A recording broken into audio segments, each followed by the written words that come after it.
What do you do when the world around you constantly bombards you with images of ideal beauty, leaving you questioning your own self-worth? Today on LifeJack, the Resilience Podcast, I am speaking with Dr. Daniel Kaufman, a board-certified plastic and reconstructive surgeon in Miami, Florida, who not only excels in his field, but also understands the profound impact that social media has on body image, especially for teens. With a background in biomedical engineering and a passion for merging science with artistry, Dr. Kaufman has dedicated his career to not just performing surgeries, but also to educating young individuals on the importance of self-acceptance and resilience. Join us as we explore his insights on navigating the challenges of modern beauty standards and fostering a positive self-image in a digital age. Sometimes life gives us lemons. Sometimes it gives us lemonade. Other times it gives us something entirely out of left field that makes us say, WTF. But no matter what obstacles come, there is most often a way out on the other side, and we are once again victorious. My name is Dr. Rowe, and you are listening to my podcast about resilience. Every guest shares a tragedy to triumph story to give listeners like you the inspiration to push through every single day. Listen now as my next guest shares how they were life-jacked. Hi, Dr. Kaufman. Welcome. Thank you so much for being a guest on my show. How are you? Good. Hey, Dr. Rowe. Nice to be on your show. Thanks so much for the invitation. And yeah, looking forward to what should be a great conversation, an important one for sure. Absolutely. So, Dr. Kaufman, there are many varying opinions on plastic surgery and exactly what it is. And of course, there are some negative and some positive. So can you actually share what it is that you do when it comes to plastic surgery specifically? I help people achieve their dream bodies, become more confident in their own skin, in themselves, and increase the quality of their lives. Now, Dr. Kaufman, can you share your perspective on how social media influences young people's perception of beauty? I remember, of course, I'm old enough to we didn't have social media, and so it was really images on the television screen and in magazines. But now we have these images online through social media. So can you kind of explain how social media influences young people's perceptions of beauty and then how can it lead to their interest in plastic surgery? Well, I'm actually old enough to remember those days as well. So social media has influenced plastic surgery in major ways, especially in terms of becoming the most dominant aspect of education and motivation for plastic surgery. And not only that, but just like newspapers and other print media, movies and film, or movies and television in their times, digital social media has completely transformed our perception of aesthetics and beauty standards as well. So social media is both completely new, and at the same time, it's just a natural progression of society and culture. Now, this can be a very positive thing if it helps you in achieving those goals of your full potential and getting to that dream body. But unfortunately, it can also be detrimental, especially when we start comparing ourselves to unrealistic ideals and essentially losing who we are as people. So like everything else in life, there's always good and bad, to the influences of social media and the internet as a whole on plastic surgery. So now I know there's a lot of, interest around plastic surgery, particularly there are a lot of celebrities and that's the main people that we know of who participate in plastic surgery.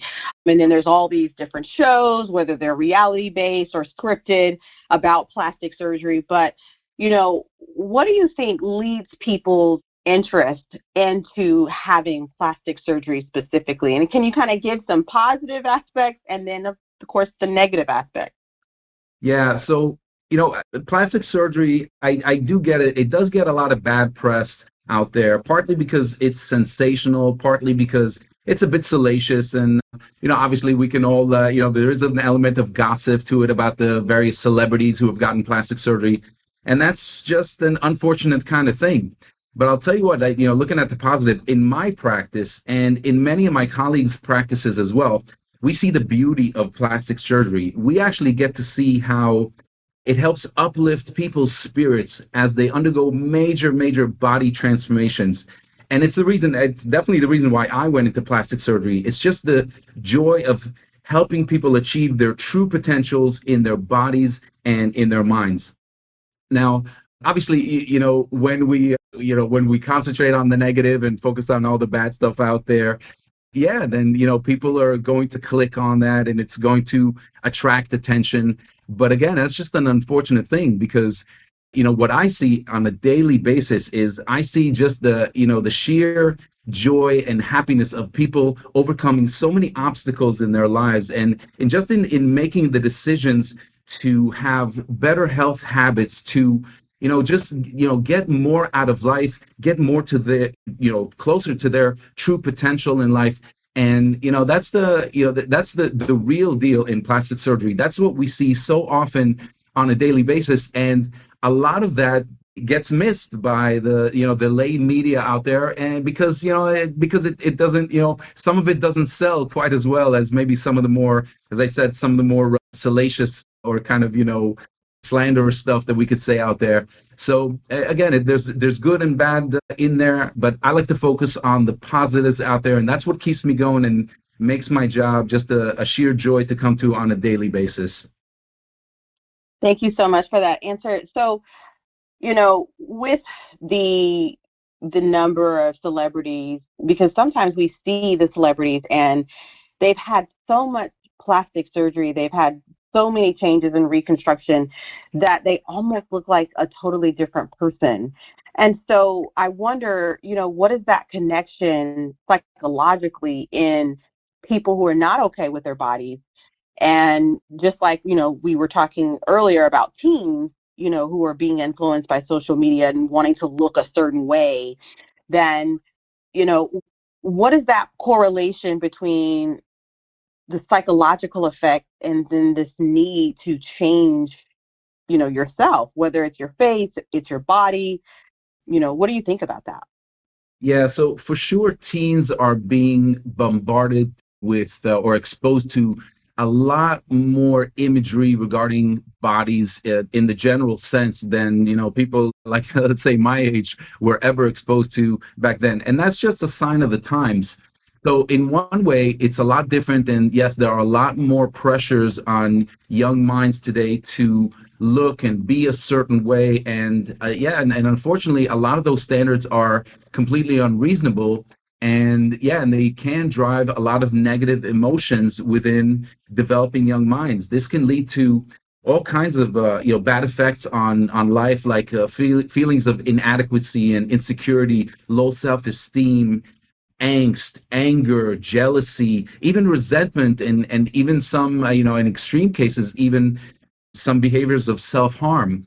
And again, that's a very unfortunate thing. But I think that in light of all this exponential expansion of social media and the body imagery, and a lot could be said about the responsibilities of all the different parties involved in this matter, but ultimately I think it's up to good parenting to help children form healthy body images that lead to stable mental health conditions in life, and essentially help you promote good health habits. So much of this goes back into just developing the relationships. If you're a parent out there, just developing your relationship with your children and helping them arrive at the best body image that they can, not only at the time that they're developing their young minds in their adolescent and teenage years into young adulthood, but as they continue on in their lives. Because, as I always tell people, all my patients, your body is always a constant work in progress. Nothing, from the day you're born till the moment you die, your body is always changing, adjusting, maturing to the environment that you put it in, and just, the general, flow of life, where the universe moves in one direction, and that's forward. So we're all aging, and we're all, kind of changing with our bodies. If we can understand how our body image changes as we go through life and make it the healthiest one that it can be, then that's the best way to kind of move forward and and avoid or negate the negative effects of the internet and social media. No, absolutely, because I know the body I have in my 40s is definitely not the body that I had in my 20s. That's for sure. Now, I want to talk about the most famous surgery that a lot of people, especially women, and there are some men who do it too, which is this BBL, right? That's the traditionally titled the Brazilian butt lift, but a lot of people get it, right, to get that Coke bottle figure, and sometimes with men, it's to make sure they get the Y-shaped type figure. Yeah. So for anybody out there who is considering this type of surgery, what advice could you give them to what to look for in a doctor so that they're safe out there, right? Because some people are traveling overseas and because it's cheap and they're coming back and they're having real medical problems.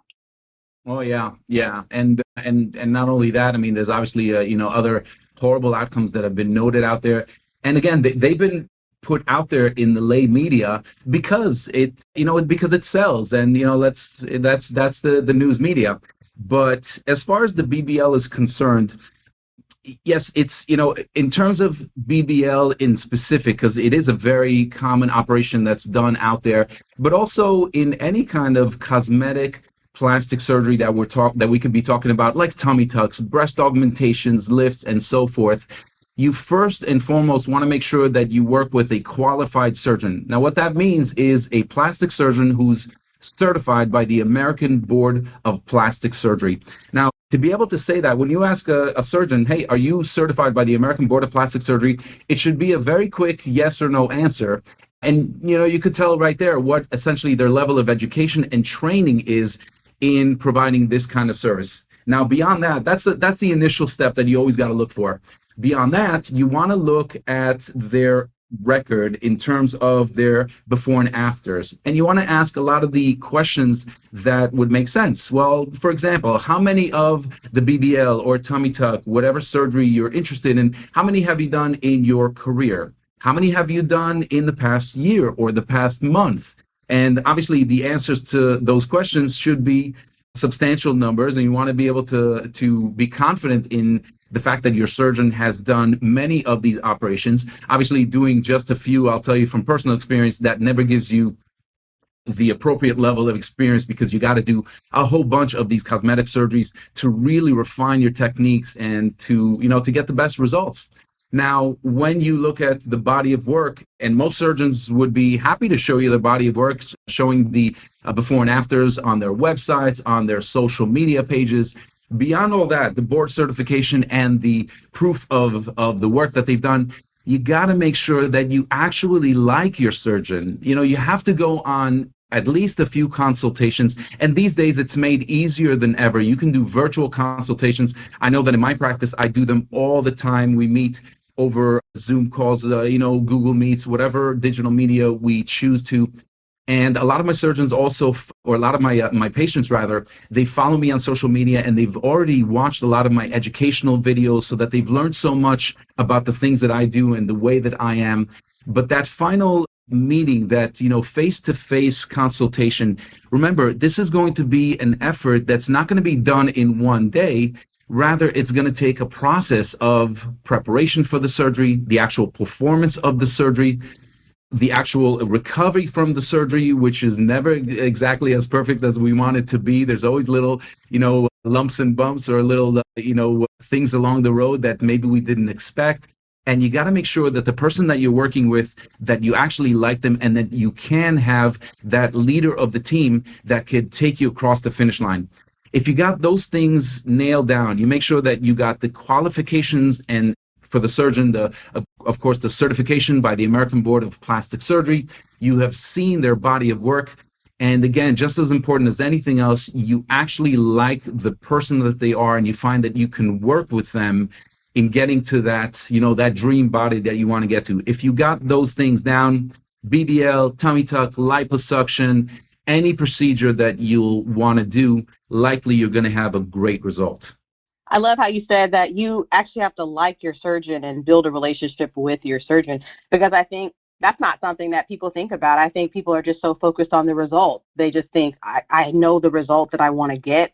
And so that seems to be what the focus is. So, thank you for that advice, because I never even thought about that either, that you might want to pick somebody that you like. Yeah. And you get to know, right, because they are changing your body.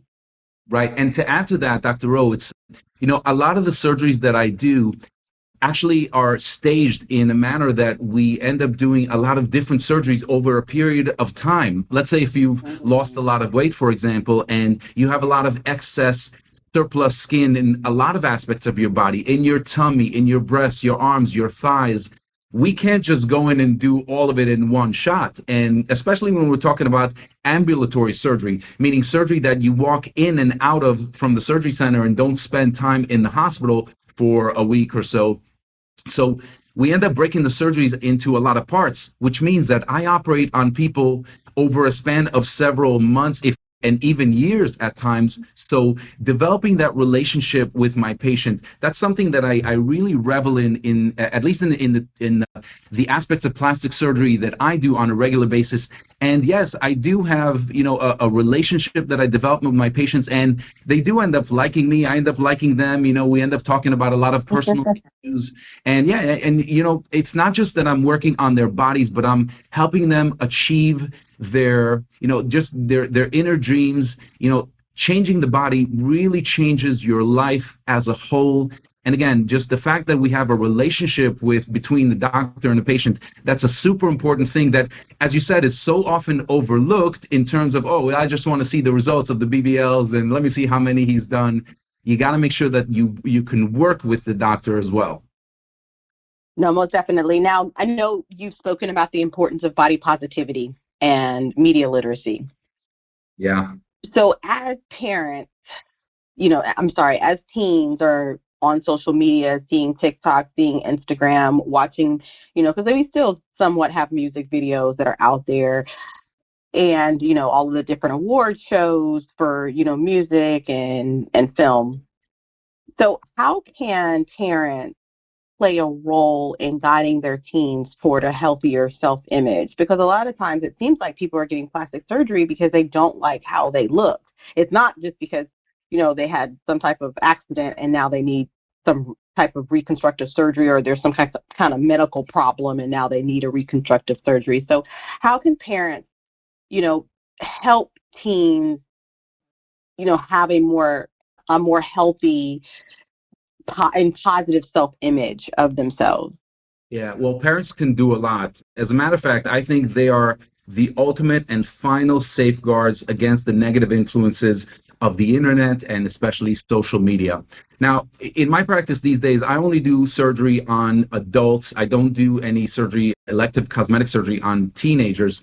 And I have done plenty of surgery on teens and adolescents, mostly, as you mentioned, reconstructive things, let's say rhinoplasties or nose jobs after patients who've had cleft lips or palates, or even breast reductions on what we call gigantomastia, or a condition where developing young ladies get enormous breasts, and we have to help them out, obviously, from a reconstructive aspect, not only cosmetic outlook. But in terms of helping parents help their children get to a positive body image, I like it to break it down into two elements, and that's self-acceptance and self-improvement. And a nice, kind of a fun way to remember that is the influence of AI. Everyone's talking about artificial intelligence and how it's permeated itself into our lives. Well, AI can also be incorporated into the image of the self. So the A is self-acceptance, and the I, of course, is self-improvement. Now, with self-acceptance, we can teach as parents, and I know you're a mother of three, and I'm a father of three, of course. I think your kids are just a little bit older than mine. But, we can teach our children that in one way we are made the way that we are, and there are certain things in our bodies and in ourselves, as a matter of fact, that we can never change. Now, this actually helps in body positivity in acknowledging the permanence of certain aspects of our body. It's just things in certain aspects are the way that they are. Now, self-improvement, on the other hand, means that we can also teach our children that there are always things that we can do to help change our bodies and in fact, the quality of our lives. And that means incorporating the best health habits that we all know kind of what the good things are to do. And if we want, if we want plastic surgery as part of that self-improvement, then by golly, let's do it. And we can do it in a safe way. We can do it in a judicious way. And this helps our body image by motivating and encouraging and even inspiring our children to always be at our best and always put the maximum effort into our daily lives and get those health habits going. Now, if you take those two elements in mind as a parent in talking to your children about their bodies and their developing bodies into adulthood, in my opinion, self-acceptance and self-improvement, those two concepts are the best ways that parents can help children in developing the healthiest body image. As I said earlier, not only at a time when they're developing into their bodies, but as a foundation for how to be in your best body, that constant work in progress throughout your life. Now, I know you just gave advice for parents, but what about for teens? Now, I don't have any listeners who are teenagers, at least I don't think I do. But never know. You're right, you never know. But for those of us who, and the listeners out there who are perhaps educators or work with teen-focused organizations, what advice could we give teens that may be feeling pressure to conform to unrealistic beauty standards that are presented on social media? Because I know there are a lot of, like skin pigmentation, right? Some people don't want to be dark skinned. I was very fortunate that, when growing up, it was never an issue in my family that I was significantly darker than the rest of my family. But out in the world, there would always be these comments of, "You are pretty for a dark-skinned girl," right? And so all these weird comments that don't make any sense, right? Yeah. And then, of course, there are a lot of teens that are being faced with, wanting to be thin. And so they end up having anorexia or bulimia because they're feeling pressure to be thin. So what advice could we give to teens? So there's actually a great question, and there's a few pieces of advice out there. And again, this is not just for teens, but if the teens are listening to this, I hope that they're listening with their parents, because this advice could be applicable to all people listening right now. So number one, first and foremost, limit your screen time. This goes as much for teens as, I could even give this advice to myself, and, my wife often gives it to me.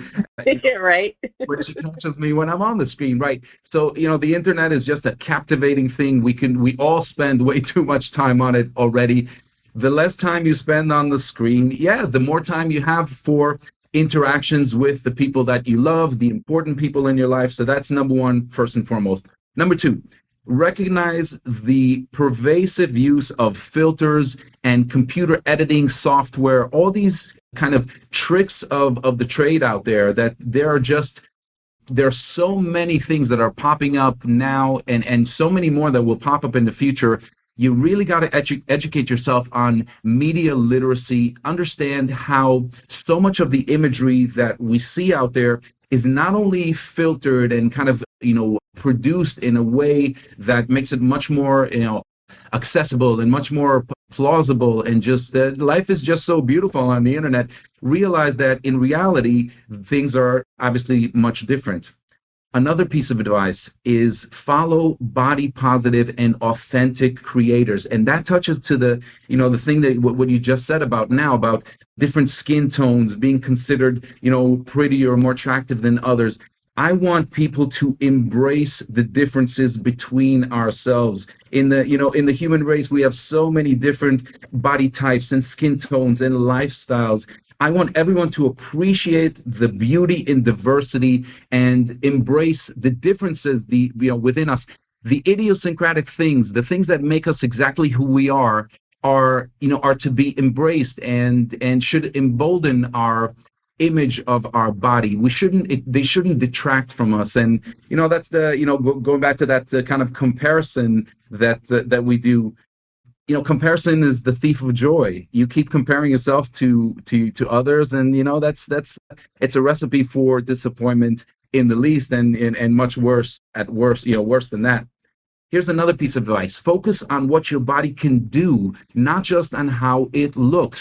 That can be an immense help in terms of what you think about your body. Remember, your looks do not define your self-worth. You are not only the way that you look, you are also the way that you are, the way that you think, the things that you do. So if you cultivate your own talents, your passions in life, it'll help you out in realizing just how beautiful you are on the inside, how much beauty there is in the things and the other things that you are other than your looks. And then here's probably the last and kind of best piece of advice that I could give young adolescents and teens. Give yourself a little bit of a break. Be honest with yourself. Have a little bit of self-compassion. We all strive to look and feel our best in life. And that's a good thing in essence, but if it puts so much pressure on our life to just be someone that we're not, and kind of change our ways into doing things that are not really conducive to a good quality life, then you got to abandon that. You got to just give your body a little bit of a break. Realize that it's okay to be who you are, and that's just fine. Now, having said all that, if you do want to change something about your body, if you're motivated enough to do that, then go ahead, get educated, find out about all the options, make the best choices, figure out who you want to be your surgeon, what kind of surgeries you want to get done. And if you do all those things, then yeah, plastic surgery can be an absolute wonderful thing in your life if you want to use it in that manner. But again, give yourself a little bit of a break. That's probably the best advice I could give young teens. Wonderful. Now, are there any particular reasons why a person should not consider having plastic surgery on their body? Well, there's obvious contraindications to certain surgeries. Let's say if people want to change certain things that are just not changeable, then yeah, you have to understand that when the expectations from surgery are unrealistic, then yeah, plastic surgery is not the right thing to do. If you're trying to also change so much at any one time, and I know we see these kind of massive overhaul transformations on TV shows, as you mentioned earlier, and social media, you have to realize that, well, that could be also detrimental to you. You're gonna, when you do a lot of things to the body at any one time, then yeah, certain things can go wrong.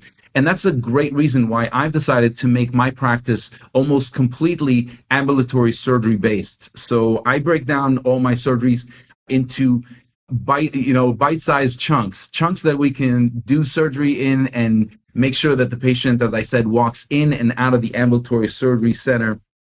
So, that's kind of the things that we can do in terms of helping patients in, doing the safest kind of plastic surgery. I think when plastic surgery is done in a safe and judicious manner, then yeah, you can, even patients with, different medical problems, we can manage those problems. We can control different issues related to your body, and we can have successful plastic surgery.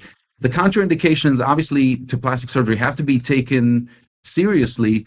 But again, when you do your homework, when you cross all the T's and dot all the I's, then the vast majority of patients out there can have excellent plastic surgery and really derive, only benefits from it. Now, I'm not here, and you aren't here either to convince people one way or the other whether plastic surgery is good or bad or whatever.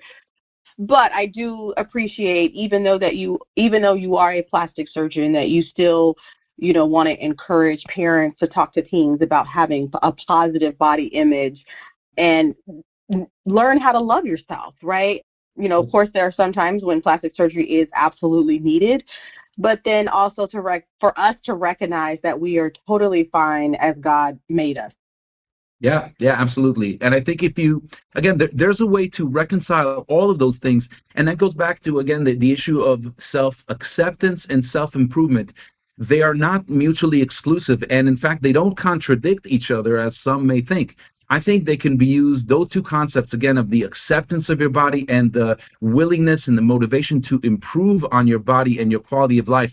I think those two concepts can be used synergistically to help improve your body image and, again, just improve the general quality of your life. That's what I'm about, and that's what plastic surgery should be about, in all honesty. Yeah, again, it's just focusing on the positive and acknowledging the negative that's out there, but, we can all do something to always help improve our condition in life. And finally, Dr. Kaufman, as we bring this interview to a close, what do you believe is the best way for individuals to build resilience against those external pressures, whether it be social media, family, friends, other images, print, and media regarding their appearance? It's a great question to end on. I feel like I could talk about this for hours, but I'll bear it down to kind of like the necessities here. I think it's super important to know that your looks do not define your self-worth. You are more than just your physical appearance. There's so many aspects to who you are as a person, and your looks, as important as they are just one aspect or one part of your life. Now, at the same time, I want everyone listening to this podcast, and I want all of my patients and potential patients to be motivated, be empowered, and be inspired to know that if you want to make a change in your body, no matter how small or no matter how big or small it could be, you can do it. You can get educated. You can find out what options you have. You can strategize on how to best to refine your body and how to improve the quality of your life. I want everyone to never be ashamed of wanting to get plastic surgery. There is nothing wrong with that. That's just fine if that's what you want. And never be ashamed of wanting to look and feel better in your life. It's your right. As a matter of fact, it's your duty to do that to your body. The life that's best lived is the life that recognizes the gifts that we have, but also realizes that there's always something to do in terms of improving our quality of life, improving the condition that we can find ourselves in. I want everyone to feel empowered to know that they can do something about their body and do something to make their life better. That's probably the best message I could give anyone who's listening. Well, thank you, Dr. Kaufman, for sharing your invaluable insights with the listeners today on LifeJack, the Resilience Podcast. Your dedication to educating both teens and parents and your patients and anyone out there who is considering plastic surgery about body positivity and informed decision-making in the world of plastic surgery is truly inspiring, and I am absolutely grateful for you, who is a medical professional in this field. So how can listeners find and connect with you? All right, so all my social media can be found on through my website. That's drdanielkaufman.com. That's DRDANIELKAUF as in Frank, MAN.com, drdanielkaufman.com. That leads to all my Instagram and my social media sites. I live and work in Miami, and I work in Miami Life Plastic Surgery. It's a fully accredited ambulatory surgery clinic. And we're in the neighborhood called Sunset, right in the heart of Miami, not too far from the airport. I actually have patients coming to see me from all over the United States and all over the world. And yeah, that's where you can find me, and that's where I do all of my surgeries. As I said, all of my surgeries that I do these days are ambulatory surgery. People come in and they walk out. We do all my pre-ops and follow-ups there. And yeah, and as I said, I do virtuals, and yeah, that's where you can find me. Any last words of encouragement for the listeners? Yeah, just don't be afraid to decide that you want to make a change in your life. That's, being like that, having that kind of attitude towards yourself and your condition in life is probably the best thing that you can do. Realize that there is always something that you can do about your lot in life. Nothing is ever, the same, and it's up to you to make that change that you want in your life. And if you do that, it helps you out in every aspect of life. It makes you stronger. It makes you smarter. Dare I say, it makes you more resilient to face, everything that life can bring towards you. Dr. Kaufman, I appreciate the insights you've shared, and look forward to seeing how you continue to help others remember that resilience is built on a foundation of self-acceptance and understanding, but there's nothing wrong with a little self-improvement. I hope the listeners take away the importance of fostering healthy self-perceptions within themselves and the younger generation. I wish you and your family nothing but blessings and abundance in this coming year. Please take care. Thank you so much. Dr. Daniel Kaufman, everyone. Be sure to join me next time for more uplifting stories and insights on resilience. Until then, keep pushing forward, embrace the journey, and remember that every setback can lead to a greater comeback. Dr. Rowe, signing off.